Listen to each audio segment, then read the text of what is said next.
Network. Welcome back to the new news on this St. Patrick's Day. Looking to our headlines, we see that cattle producers across the nation are feeling the impact in their pocketbooks due to the coronavirus. But cattle groups are actively trying to get to the bottom of this market situation. We have cattle producers across the country that are losing money, and the question is, why? A lot of that we know is just the overall mass panic that we are a victim of because we are seeing the same impact that other commodities and other financial markets are, and that is because of the panic. NCBA is working to identify how to stem those livestock losses. One way is to make sure beef gets to the grocery store. Because we need to make sure that the product is getting out to the consumer, because we are seeing photographs from grocery stores everywhere where those beef cases have been completely cleaned out, and we need to make sure that we're sending a very clear signal to the consumer that there is more coming. It's in the pipeline, and we're getting it to you. And so that is why all the great work of cattle producers really focused on doing what they do every day is so important, and we need to make sure that we continue that effort to ensure that that product can get to those grocery stores.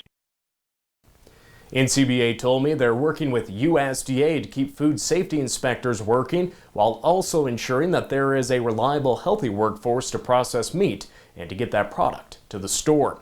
The U.S. Cattlemen's Association also has sent a letter to USDA calling for a quick return to normalcy to the cattle marketplace and creating a special task force to address the market fallout as a result of the coronavirus.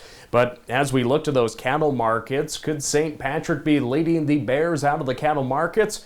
Well, he could be. All the livestock futures have posted aggressive triple-digit gains from the opening bell today. Although a portion of the early buyer support has slowly faded, the focus on increased buyer movement into the market is maintaining higher price levels. The expectation is that without any new information surrounding meat demand or restrictions on businesses or travel, that current gains will hold through the rest of the day, while cash cattle interest remains quiet with bids unavailable following light trade on Monday. Don't go too far, we'll have more next.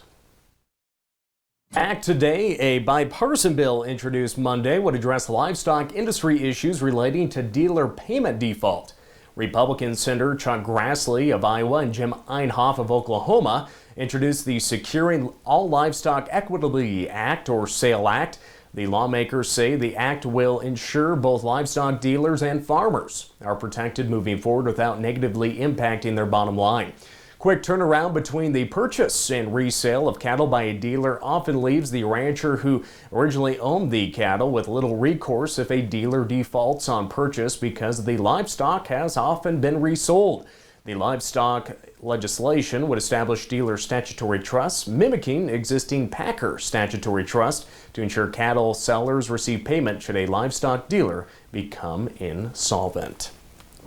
And finally today, the Conservation Reserve Program Grasslands program enrollment is now open. Part of the CRP program, CRP Grasslands helps landowners and operators protect grassland, including rangeland and pasture, and certain other lands while maintaining the area as grazing lands. The sign-up period for CRP Grasslands in 2020 runs until May 15th, 2020. That's all the time we have for today.